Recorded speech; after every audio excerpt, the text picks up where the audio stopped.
નમસ્કાર વિદ્યાર્થી મિત્રો, એક્સેલન્સ ઘટીમાં તમારું સ્વાગત છે। આજે આપણા વિડીયોમાં માહિતી મેળવવાની છે કે ધોરણ 12 સમાજશાસ્ત્ર પેપરનું 2025ની બોર્ડની એક્ઝામમાં 100% પૂછાય એવા ક્વેશ્ચન આપણે લઈને આવ્યા છે કે વિભાગ ઈ તમારે સમાજશાસ્ત્રવાળા પેપરમાં બોર્ડમાં તમારે 30 માર્ક્સનું છે। 30 માર્ક્સમાં અહીંયા મેં તમને 16 કે 17 ક્વેશ્ચન બતાવ્યા છે, એમાંથી જ આવશે, એની બહાર એક પણ ક્વેશ્ચન જવાનો નથી। ધોરણ 12 2025 સમાજશાસ્ત્રના એમપી પ્રશ્નો ચેપ્ટર 1 થી 10 ક્વેશ્ચન મેં તમને બતાવ્યા છે અને આ બધા ક્વેશ્ચન તમારે વિભાગીય એટલે કે 5 માર્ક્સમાં તમારે પૂછાવાના છે। વિભાગીય તમને 30 માર્ક્સનો બોર્ડમાં પૂછાય। તો ચેપ્ટર વાઇઝ જોઈએ કે કયા ચેપ્ટરમાંથી કયો ક્વેશ્ચન તમારે તૈયાર કરવાનો છે। ચેપ્ટર નંબર 1માંથી પહેલો ક્વેશ્ચન છે તમારું કે ભારતનું સાંસ્કૃતિક વૈવિધ્ય જણાવો।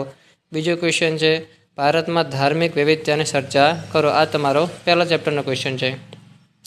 ત્યાર પછી ચેપ્ટર 2માંથી પૂછાવાનું છે તમારા 3 ક્વેશ્ચન, જેમાંથી તમારો પહેલો ક્વેશ્ચન હશે ભારતીય સંસ્કૃતિના લક્ષણો, ગ્રામ સમુદાયનો અર્થ અને તેના લક્ષણ જણાવો અને શહેર સમુદાયના લક્ષણ જણાવો। ચેપ્ટર નંબર 3માંથી અનુસૂચિત જનજાતિના મુખ્ય લાક્ષણિકતા જણાવો અને અનુસૂચિત જનજાતિનું વર્ગીકરણ કરો। ચેપ્ટર નંબર 4 મહિલા સશક્તિકરણની વ્યાખ્યા આપી તેનું મહત્ત્વ સમજાવો। ક્વેશ્ચન નંબર 2 મહિલા સશક્તિકરણ માટેનો મુખ્ય કાર્યક્રમ જણાવો। આ પાઠમાંથી આ ક્વેશ્ચન પૂછાય તેવી પૂરેપૂરી શક્યતા છે।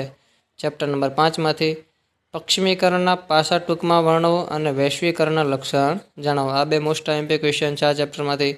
6 નંબરના ચેપ્ટરમાંથી પહેલો ક્વેશ્ચન છે સંચારનો અર્થ સમજાવી તેની લાક્ષણિકતાઓ સમજાવો અને સંચાર માધ્યમના પ્રકરણોની છણાવટ કરો। એટલે કે સંચાર માધ્યમના જે પેલા વિભાગો પડે છે તે તમારે અહીંયા સમજાવવાના છે। ચેપ્ટર નંબર 7માંથી પહેલો ક્વેશ્ચન સ્વચ્છતા અભિયાન વિશે માહિતી આપો। આ ચેપ્ટરમાંથી એક જ ક્વેશ્ચન મોસ્ટ આઈએમપી છે। ચેપ્ટર નંબર 8માંથી બે ક્વેશ્ચન છે, જેમાં પહેલો ક્વેશ્ચન છે પંચાયતી રાજના અર્થ અને તેના ઉદ્દેશોને સ્પષ્ટ કરો। બીજો ક્વેશ્ચન પંચાયતી રાજના દ્વિસ્તરીય માળખાનો ખ્યાલ તમે સમજાવો। છેલ્લા બે ક્વેશ્ચન ચેપ્ટર નંબર 9 અને ચેપ્ટર નંબર 10 છેલ્લા ચેપ્ટર।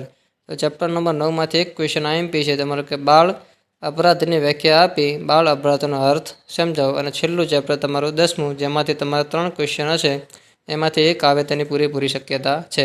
પહેલો ક્વેશ્ચન છે અસમાન જાતિ પ્રમાણના કારણ સમજાવો। બીજો ક્વેશ્ચન એડ્સના કારણોની છણાવટ કરો, એટલે કે એડ્સ કયા કયા કારણે થાય છે એનું નિવારણ બધું લખવાનું તમારે।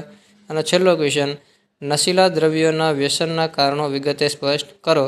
તો આ તમારા 10 ચેપ્ટરમાંથી કુલ 18 કે 19 ક્વેશ્ચન થાય છે, જે તમારે વિભાગ ઈ એટલે કે 5 માર્ક્સમાં બોર્ડમાં પૂછાવાનો છે। તેથી આ વિડીયો દરેક તમારા ધોરણ 12ના વિદ્યાર્થી સુધી પહોંચાડો કે જેથી પણ તેની સમાજશાસ્ત્રની પૂરેપૂરાના 30માંથી 30 માર્ક્સ આ વિડીયો થકી મળી શકે। તો આ વિડીયો દરેક તમારા મિત્રોને શેર કરો, ચેનલને સબસ્ક્રાઈબ કરો। Thank you.